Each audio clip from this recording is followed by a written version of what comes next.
ध्यानाभ्यास के लिए कृपया अपने नेत्रों को बंद कर लीजिए।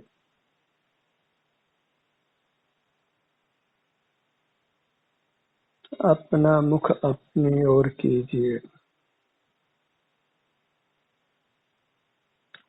आपके अलावा लोक में अनंत पदार्थ हैं, उन सब का ही त्याग करना है, एक अपना ही ग्रहण करना है।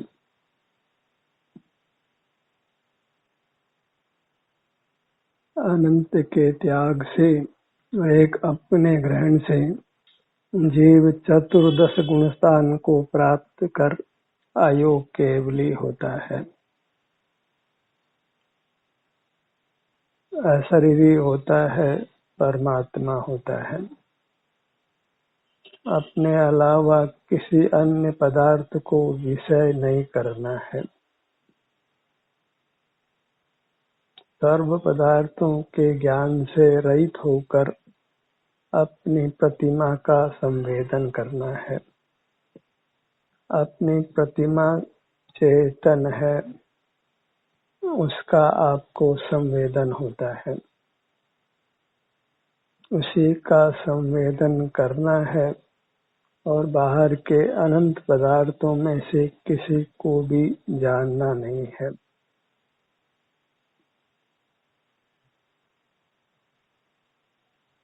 पर के त्याग और अपने ग्रहण से ही मोक्ष मार्ग बनता है और अपनी मूरत है वही परमात्मा की चेतन प्रतिमा है। अन्य कोई चेतन प्रतिमा हमारे ज्ञान का विषय कदापि नहीं बनती है। एक अपनी चेतन प्रतिमा के सन्मुख होकर उसका संवेदन करते रहिए, जिसका विस्तार अपने सिर से पैरों तक है, जो प्राप्त मूर्त शरीर के आकार में संवेदन में आती है और इसका संवेदन ही हमको सुख देता है, हमें वीतरागी बनाता है, कर्मों के बंधन से मुक्त करता है, परमात्मा दशा प्राप्त कराता है। एक को ग्रहण करना है और दो से लगाकर अनंत को त्यागना है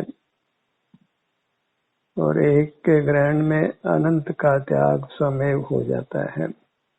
एक एक करके सबका त्याग करना कदापि संभव नहीं है। पर से मुख मोड़ लेना और अपने सन्मुख हो जाना वही त्याग का यथार्थ स्वरूप है। वही अपनी अमूर्त काया का आचरण करना है, संवेदन करना है, सुख को भोगना है।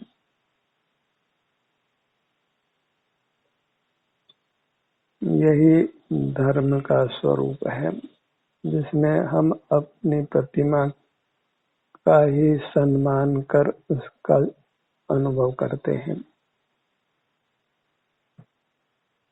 अंतर्दृष्टि करना ही देव दर्शन है, क्योंकि अपनी मूर्त ही सुख स्वभावी होने से देव है, परमात्मा है, उत्तम पदार्थ है। इसी के आश्रय से सकल बद्ध मूर्त कर्मों से आप मुक्त होते हैं और चेतन होने से ही इसकी उत्तमता है। चेतन अर्थात जिसको चेता जा सके, जिसका संवेदन किया जा सके, अपनी मूर्त का ही हम संचेतन कर सकते हैं, संवेदन कर सकते हैं। इसलिए अपनी मूर्त ही हमारे लिए परमात्मा की प्रतिमा है, जिसकी महिमा लेकर हमें इसका संवेदन करते हुए रहना है। बाहर मूर्त पदार्थ ही ज्ञात होते हैं जो महिमावंत नहीं है। सोना हो, चांदी हो, पन्ना हो, मूंगा हो, हीरा हो, सब अचेतन है, सुख स्वभाव से रहित है, इसलिए उनकी किंचित भी महिमा नहीं है। वे ज्ञान में प्रतिबिंबित होकर जीव को आकुल व्याकुल ही करते हैं। उनका संयोग होकर फिर वियोग होता है। बाह्य पदार्थों के संयोग वियोग में ही हमको हर्ष विषाद होता है। उसी का दूसरा नाम दुख है, राग द्वेष है, कर्मों का बंधन है।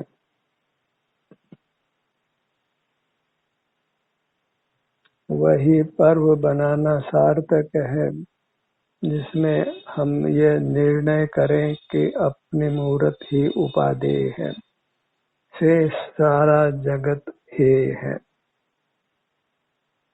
उपादेय अपनो अपा वै तच्चम हेयम। अपना अमूर्त शरीर उपादेय है और शेष अनंत पदार्थ हेय है। सकल पर पदार्थों के त्याग से और अपनी मूर्त के ग्रहण से मोक्ष मार्ग होता है। एक एक वस्तु का त्याग करने से कोई मोक्ष मार्ग नहीं हो सकता है। तो एक को छोड़कर शेष बाकी अनंत बने रहते हैं। उनका त्याग नहीं होने से मोक्ष मार्ग नहीं होता है। मोक्ष मार्ग अनंत के त्याग से होता है, उसी से मोक्ष की प्राप्ति होती है। इसलिए सकल ज्ञेय पदार्थों के ज्ञान से रहित हो जाना है। उसके लिए अपने मूर्त का ही संवेदन करते हुए रहना है। भले ही अपने मूर्त में अभी कर्म के संबंध से वेदना का अनुभव भी क्यों न हो, पर हम पर लक्ष्य नहीं होने से वीतराग रहते हैं। कर्मों का बंधन नहीं होता और बद्ध मूर्त कर्मों से हम मुक्त होते हैं। बद्ध पाप प्रकृतियां पुण्य में संक्रमित हो जाती हैं। इस प्रकार हमारा लौकिक और पारलौकिक जीवन दोनों सुखमय होते हैं।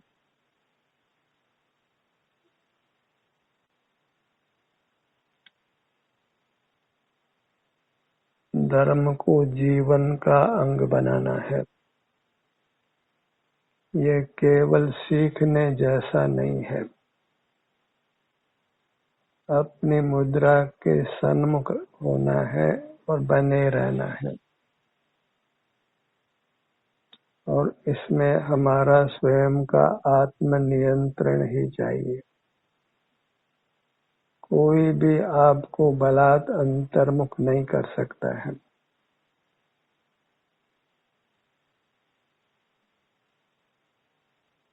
मुक्ति का मार्ग आपने ही तय करना है। फिर अपने ध्यान को अपनी प्रतिमा पर लाना है।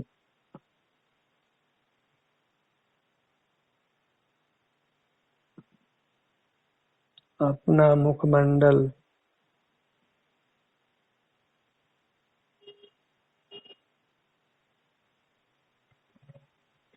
अपना रोम रोम आनंद दाता है।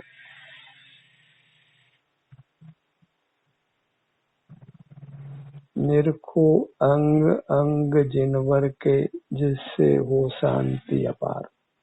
यहाँ जिनवर आप ही है। अन्य जिनवर हमारे ज्ञान का विषय नहीं बनते हैं, क्योंकि वे अमूर्त हैं। अपनी अमूर्त प्रतिमा ही हमारे संवेदन गोचर होती है। उसी के अंग अंग का संवेदन करके हमने अपार शांति को भोगना है। प्रथम तो अपने को जिनवर मानिए। जो चेतन है वह जिनवर है। जिन अर्थात इंद्रिय जय करने वाला, वर अर्थात श्रेष्ठ।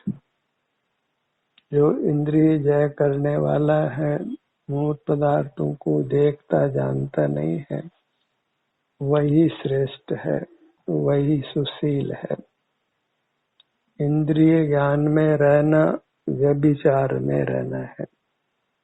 भले लोक में उसके दंड का प्रावधान नहीं हो, पर प्रकृति में ही इंद्रिय ज्ञान को दंड देने के लिए कर्मण वर्गणा का सर्वत्र जाल बिछा है। जो अपना मुख बाहर की ओर करते ही अपने साथ बंध को प्राप्त होती है और नाना प्रकार की संवेदनाओं को हमें भोगना पड़ता है। बहिर्मुखता के फल में ही हम असह्य दुख भोगते हैं।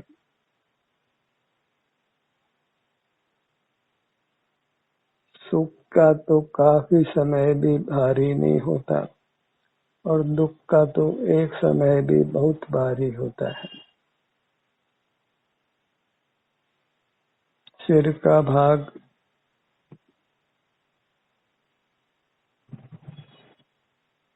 अपने मुहूर्त को पाकर ही संतुष्ट रहना है। उसी से हम चतुर्दश गुण स्थान अर्थात योग केवली दशा को पाते हैं, जहाँ अपने मुहूर्त अत्यंत निष्कंप रहती है। आत्म प्रदेशों में कुछ भी हलन चलन नहीं होता। उसके पहले आत्म प्रदेशों में निरंतर हलन चलन होता है। नाभि के स्थान पर 8 अचल प्रदेश माने गए हैं। सर्वत्र अन्य स्थानों पर प्रदेश चलते हैं और ठहरते हैं, गमनागमन करते रहते हैं। और चतुर्दश गुण स्थान में फिर कोई भी प्रदेश गमन नहीं करता है, पूर्ण स्थिरता होती है और अपने में ही पूर्ण स्थिर हो जाने से वह स्थिति बनती है जहाँ हम पूरी तरह निष्कंप हो जाते हैं। अपने में पूरी तरह ठहर जाइए तो योग का अभाव होगा। आत्म प्रदेशों में कुछ भी परिस्पंदन हलन चलन नहीं होगा। वह सब चिद विकार है जो कर्म के संबंध से होता है और कर्म का संबंध मिटने पर नहीं होता है।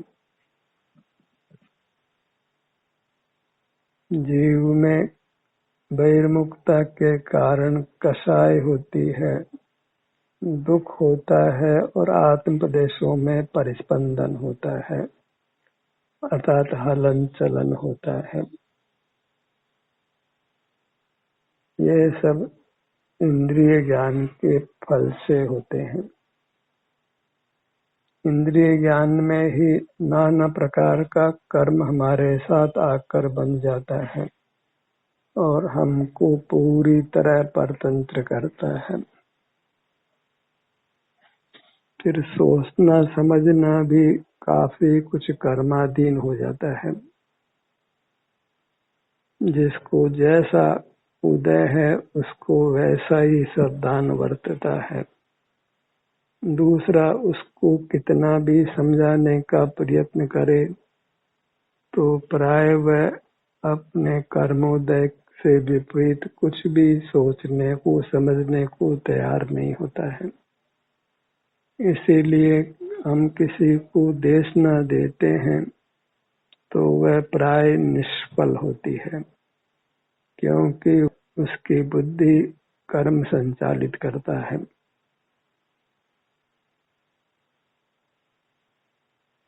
कोई ये समझे कि मैं देशना देता हूँ इसलिए सामने वाला समझता है, तो उसका ये सोचना 100% मिथ्या है। जीव अपने उदयानुसार ही ज्ञान में निर्णय करते हैं। बाहर का कोई नियम बिल्कुल नहीं है। जीव का कर्म के साथ ही नियामक निमित्त नैमित्तिक संबंध है। बाह्य वस्तुओं के साथ कोई नियामक निमित्त संबंध नहीं है। एक ही बाह्य परिस्थिति में नाना जीव नाना प्रकार से परिणमन करते हैं, पर सब जीव कर्मोदय अनुसार ही औदैक भाव करते हैं। सारा जीवन ही कर्म संचालित करता है। कर्मण शरीर को ही लोक में विधाता के रूप में जाना जाता है। विधाता है बद्ध कर्मण शरीर, उसकी खबर नहीं होने से कोई परमात्मा जगत का विधाता है, ऐसी मिथ्या कल्पना की जाती है।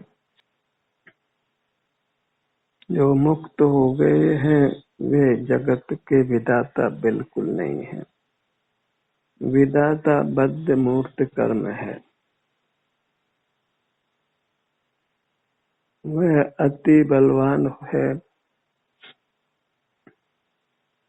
उस पर केवल जितेंद्रिय होकर ही विजय पाई जा सकती है। अन्य किसी उपाय से हम कर्मण शरीर के बंधन से मुक्त नहीं हो सकते हैं। अपने ध्यान को अपने ललाट बाग पर लाइए।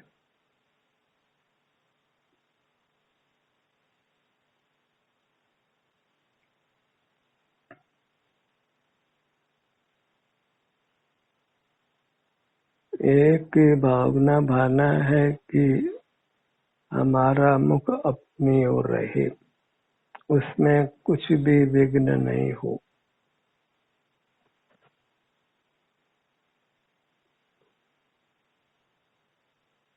बाह्य कामों का हमारे पर बोझा नहीं हो, क्यों बोझा लेकर इस मोक्ष मार्ग रूपी पर्वत पर चढ़ा नहीं जा सकता है।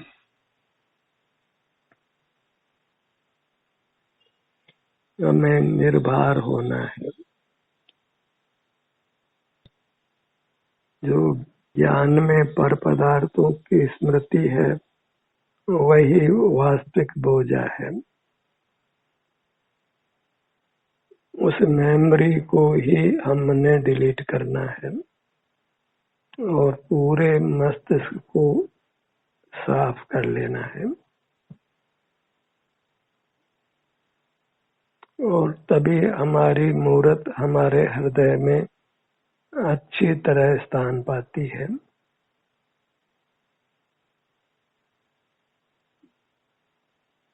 और हम परमात्मा दशा को पाते हैं। भेड़ चाल बिल्कुल नहीं चलना है। अपना रास्ता आप स्वतंत्रता से तय करिए। देखा देखी से मोक्ष मार्ग नहीं मिलता है।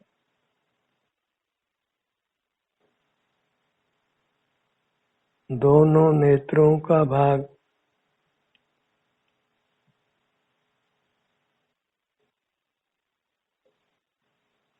मोक्ष मार्ग गुप्त रहकर अपनी मूर्त के संवेदन करने रूप है, क्योंकि जगत के सन्मुख होने पर फिर अपनी मूर्त का हम भली प्रकार संवेदन नहीं कर सकते हैं।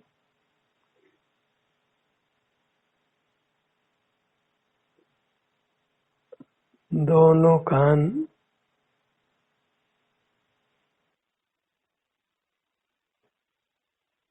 सिर से पांव तक नाना अंग होने पर भी यह एक वस्तु है। अहम एको और अभी नाना प्रकार के कर्म के संबंध से चित्र विचित्र अनेक परिणाम होने पर भी कर्म के संबंध से रहित जीव केवल सुख का अनुभव करता है, इसलिए वह एक सुख गुण वाला है। अनंत का त्याग करिए, उसका विकल्प मत करिए। अपने को एक सुख गुण वाला देखिए। 2 से लेकर अनंत गुणों का धाम अपनी मूर्त को नहीं मानना है, अन्यथा फिर अनंत का ग्रहण नहीं होने से मोक्ष मार्ग नहीं होगा।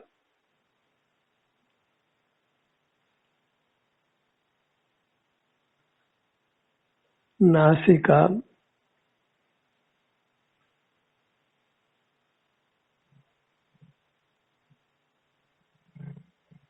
और द्रव्य की एक समय में एक ही पर्याय होती है। अनंत गुण और अनंत पर्याय ये सब कल्पना है।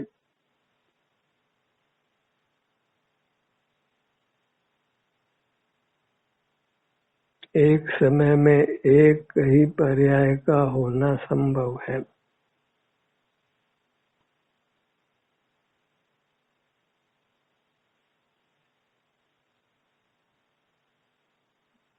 दोनों होठों का भाग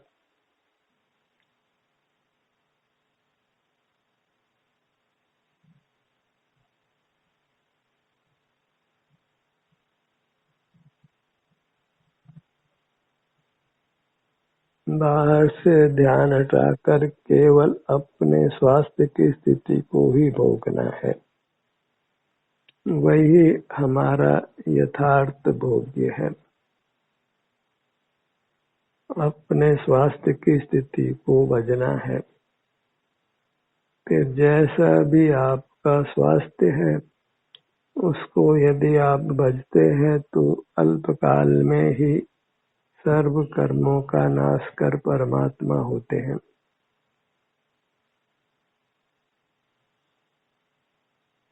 दोनों होठों का भाग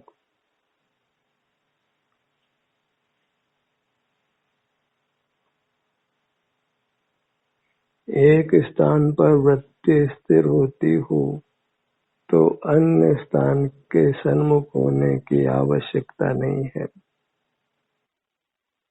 अंतर में हम विहार करते हैं।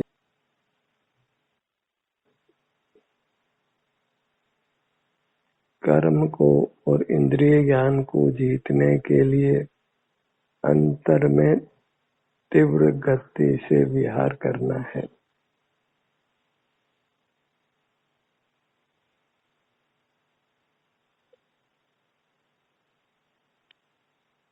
अपने ध्यान को अपनी दाहिनी भुजा पर लाइए।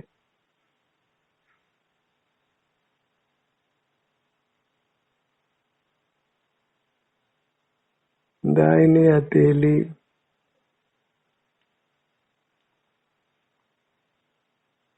पांचों अंगुलियां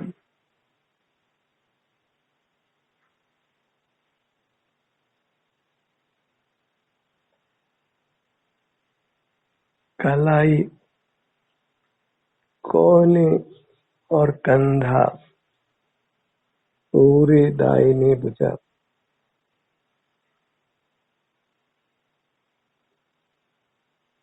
यही वास्तविक आत्मा की परमात्मा की पूजा है, भक्ति है, आरती है।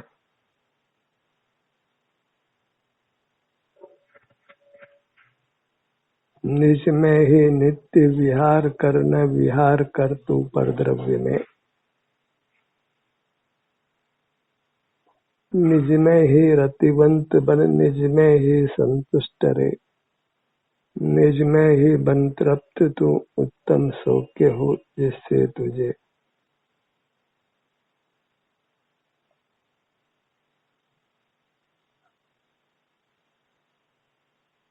अपने में ही गहरे उतर कर बैठ जाना है। अपने मूर्त में ही रमण करना है।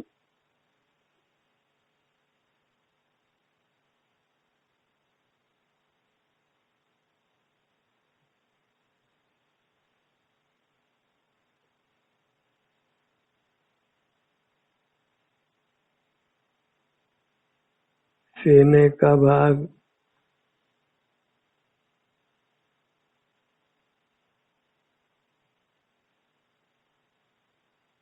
हृदय स्थान,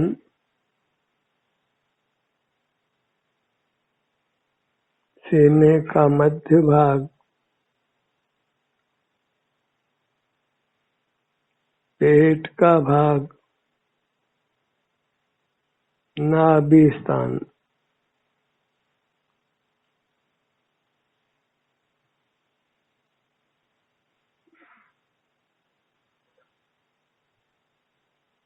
पीठ का भाग,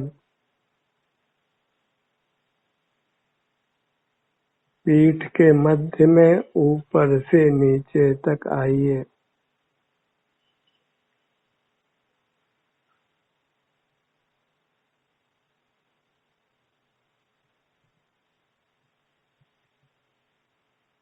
अपने ध्यान को अपने दाहिने पैर पर लाइए। पगथली,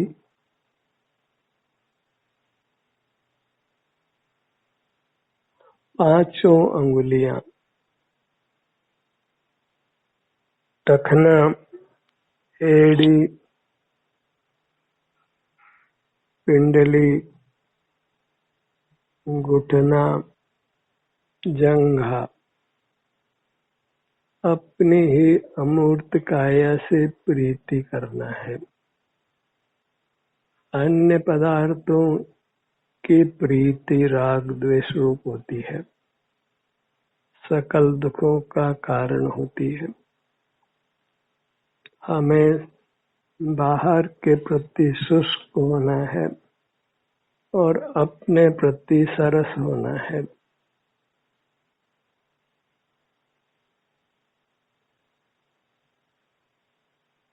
बायां पैर, बाईं पगतली,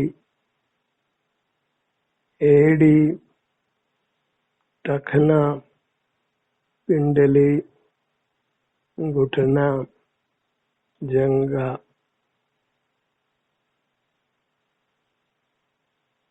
पूरे मूर्त, इसके हर भाग को हमने अनुभव में संवेदन में लेना है